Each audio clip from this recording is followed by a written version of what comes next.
What's up guys, Weekend here from Complexity Gaming. This video I will not have my webcam on, so I want to know what you guys think. In the comments below, go ahead and tell me if you like seeing the webcam with me talking or if you would rather just hear my voice like it's going to be in this video. I'm covering Arachne in this video. I'm going over how you want to build her and also how you want to level up her abilities. To start off the game, this video I'm going to just go over abilities. I started off with my third ability. It is a web wall on Arachne, and when you pull creeps through it or other gods walk through it, it spawns 2 spiders that attack that first creep that walked through. That's something you want to keep in mind. It attacks the first creep that goes through the spider web. So with that being said, I dropped one on speed buff. I also dropped one on the blue buff, as you can see on the mini map. It's that little blue X with the circle in the middle. That's my other web. And by doing this, I am prepared to clear the speed buff. I hog it, walk it right through the spiders, and it dies pretty much instantly. And now I'm also prepared to throw up a second wall right on this blue. That means my Kali does not need hog. Your clear is going to be really, really fast. You're going to make it to lane before the other people, and you're pretty much setting yourself up for maybe not the best early game possible, but for an amazing early game and easy rotations out of the solo lane. The second ability I rank up is my one. It is a lifesteal and a dot. Does damage at a dot rate, and it also heals you kind of like a dot. It'll heal you, I don't know, 25, 25, 25 like that.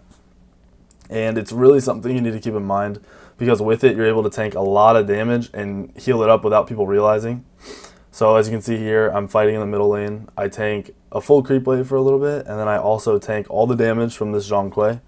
And it still doesn't phase me. With the health bot and the lifesteal from my one, it's still a free kill, and I can just keep going on with what I was doing. And because it's on such a short cooldown, I can just pop it again whenever I want, and I'll be at full health just about.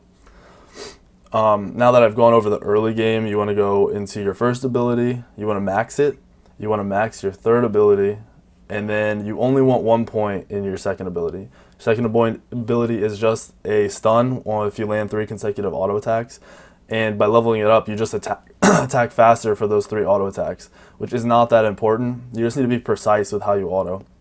You don't benefit as much if you level up your second ability. So make sure you max your 1, because that allows you to box and fight, and it'll catch people off guard. There's no way for them to know how much you're actually going to lifesteal, so it's something you can use to surprise people. Leveling up your 3, it doesn't do anything more but more damage. It slows them a little bit more, but that's not the important part. It's the damage you're getting from your spiders. They hit very hard, and you're going to have 2, sometimes 4 of them on one target. And there's nothing a lot of the gods can do in this game about it. They can't clear the spiders fast enough. They can't handle the damage. They can't run away. So make sure you level your 1, you max it out, and then you max out your third ability. And then finally, you want to max out your ult. And by maxing out your ult, you're going to be looking at max damage from all of your abilities if you're using them to burst someone down. And you're not going to really be relying on that stun from your 2, which is kind of important. You want to just rely on all the damage from those 3 abilities, level up your second ability last.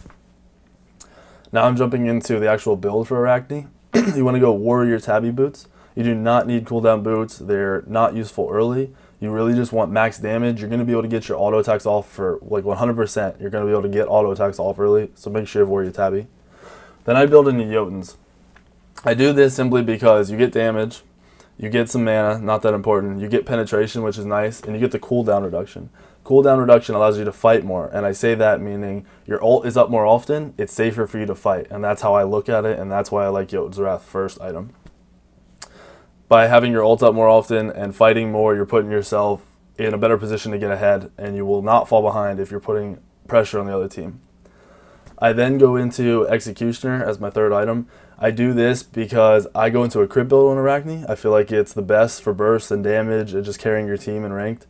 And it's something you should look at. You don't really need concise. You need some penetration, you need some attack speed, you need some damage. And that's what you're getting out of Executioner.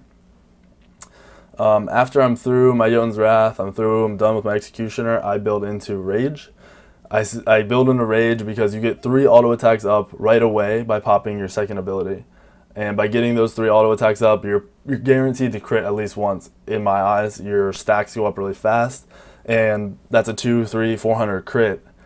When you've already been pounding on somebody with your first ability and your spiders, it's an insane amount of damage. Now, you're done with your core damage build. Basically, you're going to be getting out a lot of damage with this build, and it's not too expensive. You want to look into some defense. You're more than likely going to have beads on Arachne. It's almost guaranteed with the way the meta is working. But you're also going to want a Magi's Blessing, so when you're chasing someone down and it's just a kill for you, you don't want to blow your beads on just killing somebody. Having the Magi's Blessing will allow you to have a little bit more health, you won't be CC'd as long, and you're just going to be able to run at somebody and not be interrupted with while you're running at them, which is very important on Arachne. Finally, you got your core damage build, you got some defense to get you in that fight, and you want to go into Deathbringer.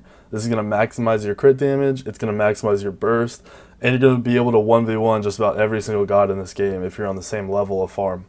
And that's important for you to remember. You have lifesteal, you have insane crit, you have some penetration. Just with this build, you get everything you need, and it's nothing better. There's nothing more you need. You're ready to go. So with that being said, I hope this helped you guys out. Try it out. Let me know what you think. Tell me in the comments below. Please subscribe if you like the video, and I'll see you guys later.